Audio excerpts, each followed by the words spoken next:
Je m'appelle Kadiman Pouy Longcha. Je suis né à Likassi, dans la province du Katanga, euh, d'un père entrepreneur et d'une mère marchande, dans une famille de 13 enfants, dont je suis septième. Bien, ici, je me présente comme écrivain. Depuis plus de 2 décennies, je suis en train de traiter un seul thème, qui est le mode conceptuel africain, en particulier congolais.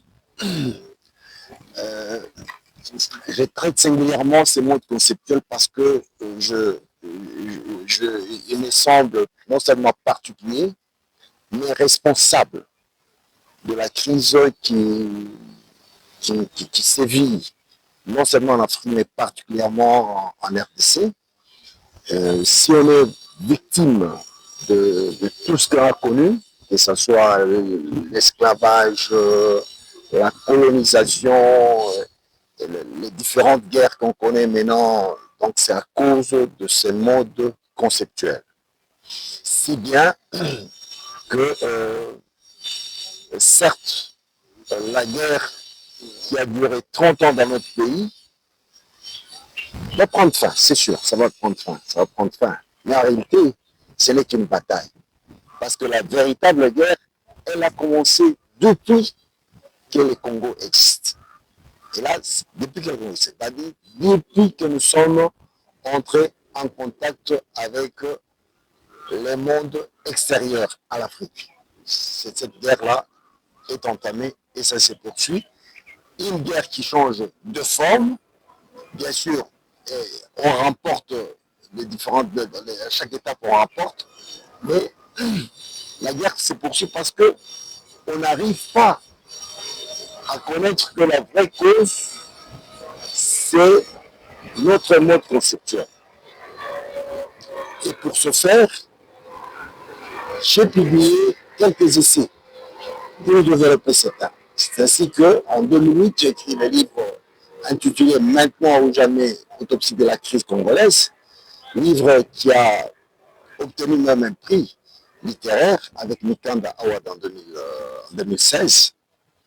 Et après, j'ai écrit un autre livre, Maintenant ou jamais. Et ça m'est suivi les changements climatiques nous sont plus que concernés. Et enfin, moins responsable, grande victime, bataille pour son autodétermination. Alors, dans le premier livre, je décris ce qui caractérise l'homme congolais à ces jours. Et j'ai identifié 3 éléments qui constituent ces éléments qui justifient cette crise. D'abord, il y a la trilogie chez l'Africain moyen ou chez les Congolais moyens. La trilogie qui est cette relation entre l'ancêtre, le parent et les sourciers qui les caractérise. Parce que dans ce mode conceptuel, vous verrez bien que toute victoire et tout échec n'est pas lié à l'homme. Alors, il faut rentrer dans les livres pour lire. Et le deuxième élément, qui n'est pas le moindre, c'est le reniement des choix. Qui est le reniement des choix, et ça c'est évident, et jusqu'aujourd'hui, même les études les plus élaborées, même les gens qui étudient dans les plus grandes instituts universitaires dans le monde, ils n'arrivent pas à se défaire de ces reniements des choix. Et enfin, il y a la crise de l'identité. Donc, on n'arrive pas à se définir réellement comme Congolais. Alors, les trois ensemble justifient les comportements de l'homme congolais moyen dans les sphères des affaires du monde. Et là, on constate facilement que son comportement est caractérisé par l'infantilisme. Et cet infantilisme, donc, se voit facilement. Mais le livre ne s'arrête pas à décrire ces éléments, mais il y a des pistes et des solutions. C'est pourquoi il serait mieux de se référer à ces livres qui est en ligne ou que vous obtenir si vous entrez en contact avec moi-même. Nous avons développé un autre thème. Pourquoi moi? Pourquoi pas moi? C'est cette question existentielle que chaque Congolais se pose.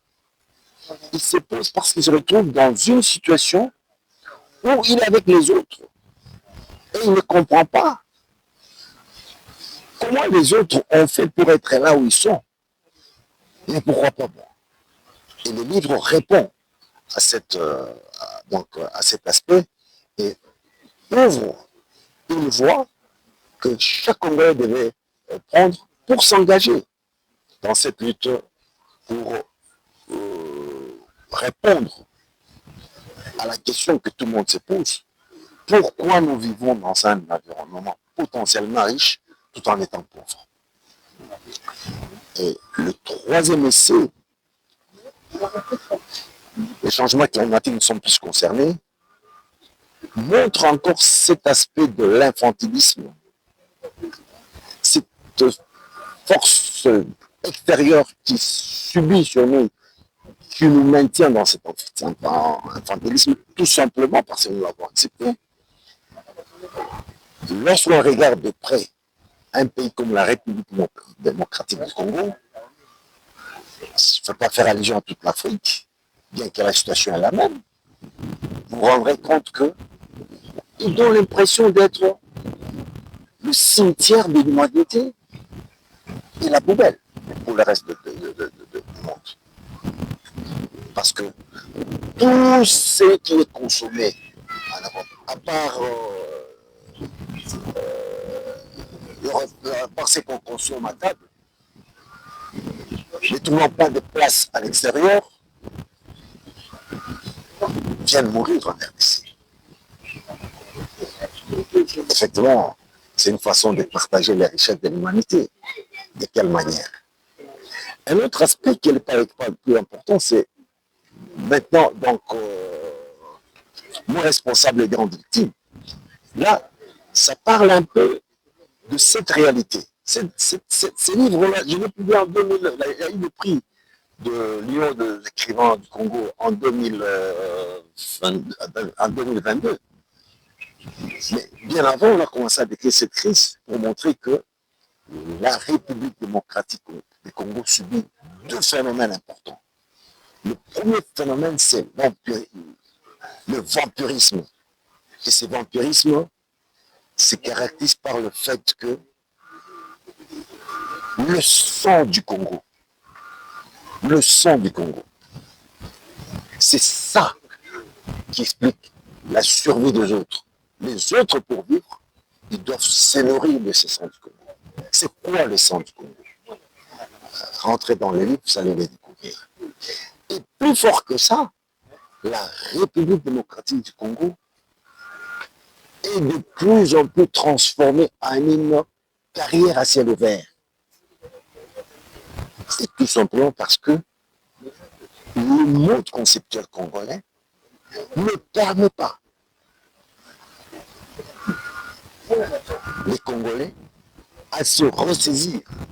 Mais attention, ces modes conceptuels congolais